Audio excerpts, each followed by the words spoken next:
I've mentioned cymatics before.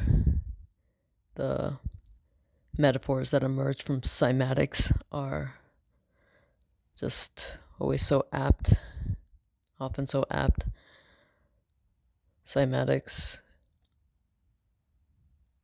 So in cymatics,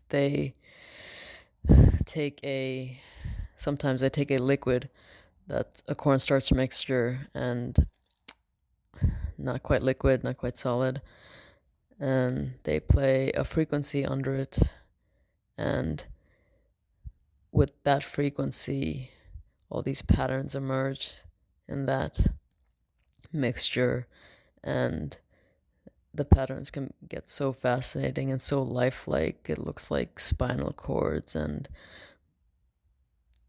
different beings almost emerging from that soup.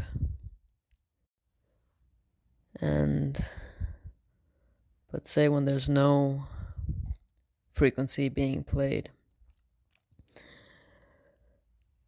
it still shakes,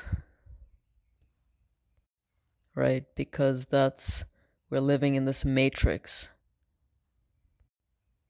Still shakes from vibrations in the air and who knows what else. And so it is with the mind. It still shakes, even if it feels empty, even if it seems free of content, it still shakes. And from that shaking,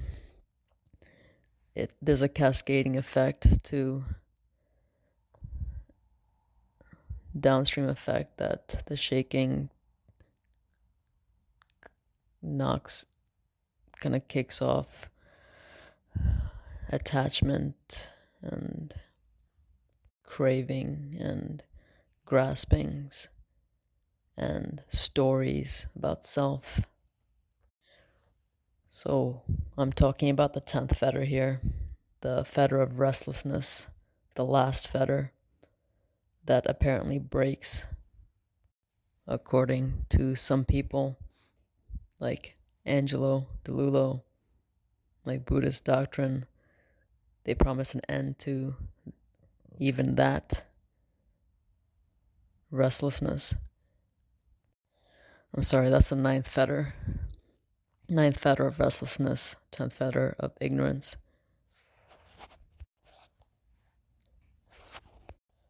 I can't say that fetter has broken here,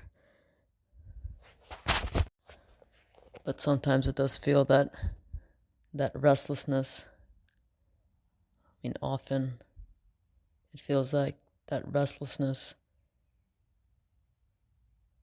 just has calmed down.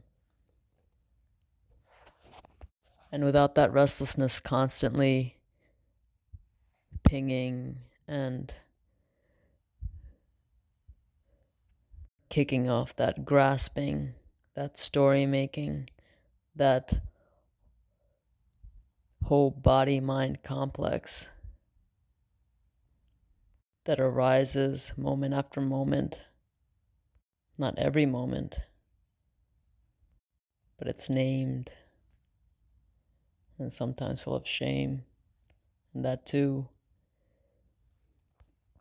makes it something that's perceived as solid. It's not at all. But as that 9th fetter collapses or quiets down, space, time completely collapse. Space, time, self, that whole complex completely collapses, and it can't be said that anything is really happening or has ever happened. And then, but also, when that body-mind complex arises again, of course, things have happened. Of course, there's life history and history of the world, of the universe. The fact is, both of these things can be true and are true. And that in itself is pretty amazing and can't really be spoken about.